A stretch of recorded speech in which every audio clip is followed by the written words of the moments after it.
ملخص كتاب خريف الغضب، تأليف محمد حسنين هيكل، بصوت أسعد خليفة.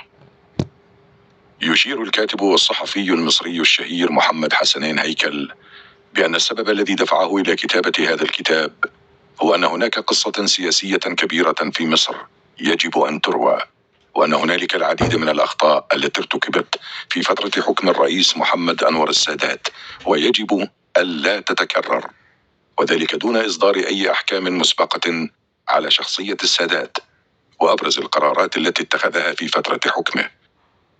وكانت فكرة الكتاب قد نضجت في تفكير هيكل عندما كان معتقلا بأوامر السادات، ولقد أثار هذا الكتاب الكثير من الجدل بين صفوف المثقفين في مصر، إذ صدر الكتاب بعد اغتيال السادات في أكتوبر من عام 1981، وانتقد سياسة الحكم التي انتهجها طوال فترته في رئاسة جمهورية مصر العربية، كما تناول جوانب من شخصية السادات وطريقته في التعامل مع الأمور على أنها من الأسباب التي أدت إلى تنمية مشاعر السخط الشعبي تجاهه وقادت في النهاية إلى اغتياله. فما هي وجهة نظر هيكل عن السادات وكيف وصف حياته السياسية والشخصية؟ الفصل الأول: أدت أفعال السادات إلى سجنه وطرده من الجيش قبل أن يستعيد وظيفته بوساطة صديقه. ولد محمد أنور السادات الرئيس المصري الأسبق عام 1918 في قرية ميت أول كوم، وكان والده من القلة المتعلمين في القرية، أما أمه ست البرين فكانت الأقل حظا بين عدد من الزوجات الأخريات لقلة جمالها وسمرتها وملامحها الحادة، وأثر ذلك على ابنها السادات الذي ولد ولديه عقدة اللون الأسود، مما جعله ينغلق على نفسه ويخلق عالما خاصا به. وقد كتب أنور السادات الكثير عن مرحلة الطفولة الصعبة التي عاشها في كتابه البحث عن الذات، ومما كتبه في هذا الكتاب وصف طريقة تعامل والده القاسية معه وبحثه الجاد عن فرصة للدخول إلى عالم التمثيل، ولكن علاقة والده مع أحد الضباط في الجيش البريطاني ساهمت في دخوله إلى الكلية الحربية في الثلاثينيات من القرن العشرين وتغيير مسار حياته بشكل جذري. في بداية حياته العملية في الجيش عين أنور السادات في قرية منقباض في صعيد مصر، وهناك التقى بجمال عبد الناصر للمرة الأولى ليصبح أكثر وعيا بالحالة السياسية في مصر. وفي عام 1940 تم نقله إلى السودان للانضمام إلى وحدة سلاح الإشارة، بينما كانت مصر تشهد تنافس ثلاث قوى على السيادة الداخلية للبلاد، هي القصر الملكي وبريطانيا وحزب الوفد المصري. وعند عودته من السودان تواصل السادات مع تنظيم سري يعمل على مساعدة الألمان في حربهم مع بريطانيا، وكان هذا التنظيم يطمح في أن تنجح ألمانيا في إخراج بريطانيا من مصر، ولذلك ساعدهم السادات بدافع وطني، إلا أن الحكومة نجحت في اعتقال المتورطين في هذه القضية ومنهم السادات بتهمة الخيانة والتجسس، ولكن الديوان الملكي عمل على تبرئته وإخراجه من السجن عام 1948، وبعد عامين عاد إلى الجيش بعد أن توسط له أحد أصدقائه عند الملك فاروق ليبدأ صفحة جديدة من حياته بانضمامه لتنظيم الضباط الأحرار الذي استولى على حكم البلاد وطرد الملك فاروق خارجها. فما هو دور السادات فيما سيلي من أحداث؟ الفصل الثاني: تقرب السادات من جمال عبد الناصر، وذلك ما جعله لاحقا رئيسا لمصر. عارض جميع أعضاء حركة الضباط الأحرار انضمام السادات إليها باستثناء جمال عبد الناصر، فقد كانوا يرونه شخصية مشبوهة وغير موثوقة، كما أن علاقاته مع القصر جعلتهم يشككون في ولائه، إلا أن عبد الناصر وثق به وسلمه بعد ذلك بعض المهام مثل رئاسة تحرير جريدة الجمهورية، وعينه في منصب الأمين العام للمؤتمر الإسلامي، ثم بمنصب رئيس مجلس الأمة المشترك عقب الوحدة بين سوريا ومصر، ثم منصب رئاسة مجلس الأمة المصري بعد فك الاتحاد مع سوريا. كما نصبه عبد الناصر نائبا له أثناء رحلة أعمال مؤتمر القمة العربية في الرباط عام 1969، بينما كان عبد الناصر مشغولا في الضغط على أمريكا لوقف دعم وتسليح إسرائيل، إلى أن صدرت مبادرة روجرز بلان التي تنص على انسحاب إسرائيل من الأراضي العربية التي احتلتها عام 1967. ولم يمض وقت طويل حتى اشتد مرض عبد الناصر، فتوفي عام 1970 ليصبح السادات رئيسا لمصر. والآن سنلقي الضوء على فترة حكم السادات لمصر. اقتباس: تتعدد الاجتهادات حول السبب الذي قام من أجله جمال عبد الناصر بضم السادات إلى تنظيم الضباط الأحرار. الفصل الثالث: ركز السادات على ثورة الاتصالات في تدعيم شعبيته. ساعد انتشار التكنولوجيا والإعلام المرئي الحديث على تقريب نجوم الفن والسياسة والثقافة من الناس، وكان السادات من أكثر الأشخاص حبا للكاميرا وللظهور المستمر والبطولي أمام عامة الشعب، وذلك ما حدث فعلا. فبعد أن نجح في الترويج الدعائي لنفسه على أنه الرئيس القادم من الطبقة الفقيرة من الشعب، وأنه الرئيس المتدين وما إلى ذلك مما يخدم سمعته، فقد نجح السادات أيضا في استغلال الكاميرا والتلفاز في الترويج للانتصارات المصرية على إسرائيل في حرب أكتوبر عام 1973، وخاصة توثيق الفترة التي نجح فيها الجيش المصري باختراق خط بارليف المنيع، ليظهر السادات على أنه الرئيس البطل الذي حطم دفاعات الجيش الإسرائيلي. ولم يكتف السادات بذلك، بل وقد وثق لحظة وجوده في طائرته الخاصة المحلقة باتجاه القدس بهدف إلقاء خطاب في الكنيسة الإسرائيلي، فكان كل همه وقتها هو تحقيق أقصى شهرة ممكنة عبر كل وسائل الإعلام المرئية والمسموعة والورقية، في الوقت الذي كان عليه أن يفكر أكثر في السخط والإزعاج الذي تسبب به لكل العرب وهو يصافح عدوهم الإسرائيلي. فما هي أهداف السادات من العلاقة التي سعى للتقارب فيها مع كل من أمريكا وإسرائيل؟ الفصل الرابع: سعى السادات لإقامة علاقات طيبة مع الغرب والولايات المتحدة. بعد سنوات من العلاقة الجيدة بين مصر والاتحاد السوفيتي، بدأ السادات يسعى باتجاه معاكس لتوطيد علاقاته مع الولايات المتحدة، العدو الأول والمنافس الأبرز للاتحاد السوفيتي.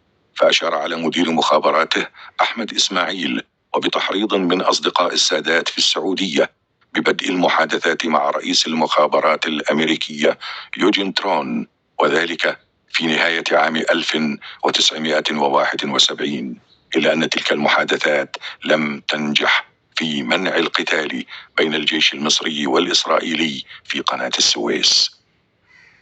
ونتيجة للنجاحات الكبيرة التي حققها الجيش المصري في حربه مع إسرائيل، قام وزير الخارجية الأمريكي هنري كيسنجر بالضغط على السادات من أجل وقف القتال، فاشترط السادات تنفيذ قرار مجلس الأمن رقم 242 القاضي بانسحاب إسرائيل من الأراضي المحتلة في عام 1967. فرفضت أمريكا وراحت تزود إسرائيل بالسلاح، إلى أن اتخذ السادات قرارا بوقف إطلاق النار على شرط التفاوض على قرار مجلس الأمن المذكور. بعد ذلك تم تخفيف العلاقات مع الاتحاد السوفيتي إلى الحدود الدنيا، ودخلت مصر بعدها مرحلة جديدة من العلاقات مع الولايات المتحدة، لكن ذلك جاء على حساب مكانتها في الوطن العربي، إذ بدأ السادات يخطو خطواته الأولى نحو السلام مع إسرائيل كما سنرى. اقتباس: من الصعب على أي إنسان أن يتصور المشاعر التي كانت تعتمل في أعماق أنور السادات في أيام حرب عام 1973 الحاسمة. الفصل الخامس: كان السادات أول رئيس عربي يعقد صلحا مع إسرائيل. كانت المرحلة بعد حرب أكتوبر من أصعب المراحل على السادات في فترة حكمه لمصر، إذ اضطر السادات إلى رفع الدعم عن السلع الرئيسة تجاوبا مع الأزمة الاقتصادية التي تمر بها البلاد، وتنفيذا لخطة صندوق النقد الدولي. أدى ذلك إلى اندلاع المظاهرات في كل مكان، إلى أن أقر السادات عودة الأسعار إلى ما كانت عليه قبل المظاهرات، إضافة إلى أن علاقة السادات مع أمريكا أصبحت بحاجة إلى إعادة بناء بعد تولي جيمي كارتر للرئاسة الأمريكية التي يلازمها التأسيس لمعاهدة سلام مع إسرائيل. قام السادات بإلقاء خطاب أمام مجلس البرلمان في عام 1977 لإقناع الرأي العام المصري بضرورة إنهاء حالة الصراع مع إسرائيل، والتي كانت في الأمس القريب عدوا للمصريين. ووسط ذهول الأمة العربية حطت طائرة السادات في مطار اللد المحتل، فاستنكرت الحكومات والشعوب العربية فعلته، ووجهت إسرائيل ضربة مدوية له عندما صرحت بأنها لن تنفذ طلب السادات في هذه الزيارة بالعودة إلى حدود عام 1967. من جهة أخرى، لنجب الآن عن سؤال: كيف كانت إدارة السادات لمشاكل مصر طوال فترة حكمه؟ الفصل السادس: أدت إدارة السادات الفاشلة لأوضاع البلاد الداخلية وسياستها الخارجية إلى اغتياله.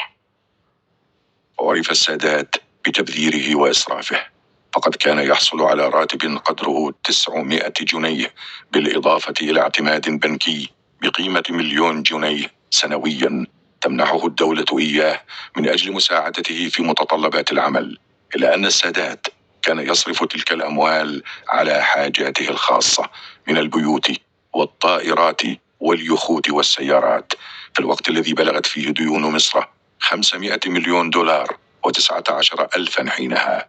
كما وعانت مصر من آثار قرارات السادات الاقتصادية التعيسة، مثل إنفاقه للمساعدات الأجنبية على مشاريع خاسرة، وإدخال اليد الأجنبية لمصر دون رقابة، وارتفاع معدل هجرة الكفاءات، بينما كان هم السادات الوحيد هو إنشاء المؤسسات الترفيهية لرجال الأعمال ممن تزايدت أعدادهم على حساب الفقراء، دون أن يستغل ثروات البلاد المختلفة في معالجة اقتصادها.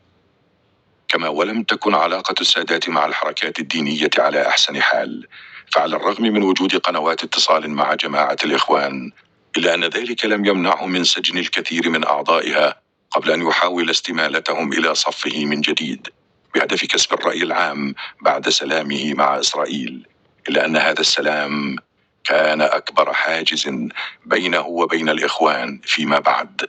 أما الأقباط فقد لعبوا دورا مفصليا في تاريخ مصر القديم والحديث، وقد حظوا أثناء زعامة البابا كيرل السادس بعلاقة جيدة مع السلطة على عهد الرئيس جمال عبد الناصر، الذي منحهم 1,000,000 جنيه كتمويل لبناء كنيسة جديدة، رغم أن ذلك كان مخالفا للدستور المصري. وعلى الجانب الآخر، فإن السادات دخل في صراعات مع الأقباط أثناء محاولتهم لبناء كنيسة في عهده، مما كاد أن يشعل حربا طائفية بين المسلمين والمسيحيين. كانت سنة 1981 حافلة بالأحداث، وذلك لأن السادات وجد نفسه فيها في أضعف فترات حكمه بسبب تراجع دوره في العالم العربي وتعزيزه للصراع الطائفي وتطبيعه مع الإسرائيليين وسماحه لأمريكا بالهيمنة على الأراضي المصرية، بالإضافة إلى إغراقه لمصر بالديون، وكل ذلك كان ينبئ بأن شيئا خطيرا على وشك أن يحدث. تقرر إجراء عرض عسكري في استراحة القناطر بحضور الرئيس السادات، فعزم الملازم خالد الإسلامبولي ورفاقه عبد السلام فرج وعباس حسين وعطا حميدة على اغتيال السادات بعد أن أقاموا عددا من التدريبات لتنفيذ خطتهم. وفي 6 أكتوبر من عام 1981 اغتيل السادات و6 من مرافقيه، وجرح 28 شخصا، بينما قبض على المنفذين للحادثة التي عرفت فيما بعد باسم حادثة المنصة، وحوكم الإسلامبولي ورفاقه بالإعدام. فقرة بارزة من الكتاب. كان من الملفت للنظر أن الحياة راحت تواصل مجراها العادية بعد إعلان اغتيال رئيس الجمهورية، لقد استوعبت الجماهير نبأ الاغتيال بسرعة ولم يصدمها شيء فيه. وفي بعض أحياء القاهرة الفقيرة فإن السلطات اتخذت احتياطات أمن، بينها قطع التيار الكهربائي خشية قيام مظاهرات يبدو فيها أثر الابتهاج الشعبي. الخاتمة. تقبل الشعب المصري وفاة السادات سريعا، ولم تكن حالة الشارع مشابهة لتلك التي سادت إثر وفاة الرئيس جمال عبد الناصر، فقد كانت مصر غارقة في الديون وتعاني من شلل في معظم مرافق الدولة الهيكلية، إلى جانب تراجع دورها الإقليمي في الساحة العربية والعالمية. وبهدوء كانت القاهرة تطوي صفحة السادات وهي ترقب الغد القريب. السادات بدأ حياته محاولا الدخول إلى عالم التمثيل، فوجد نفسه في الجيش الذي طرد منه، ثم عاد بواسطة أحد معارفه، ثم تقرب من جمال عبد الناصر، وذلك ما جعله لاحقا رئيسا لمصر. وكان تركيز السادات على ثورة الاتصالات أساسا في تدعيم شعبيته، كما وسع السادات إلى إقامة علاقات طيبة مع الغرب وأمريكا. وفي سياق ذلك أصبح أول رئيس عربي يعقد صلحا مع إسرائيل، الأمر الذي ترافق مع إدارة السادات الفاشلة لأوضاع البلاد الداخلية وسياستها الخارجية التي أدت إلى اغتياله.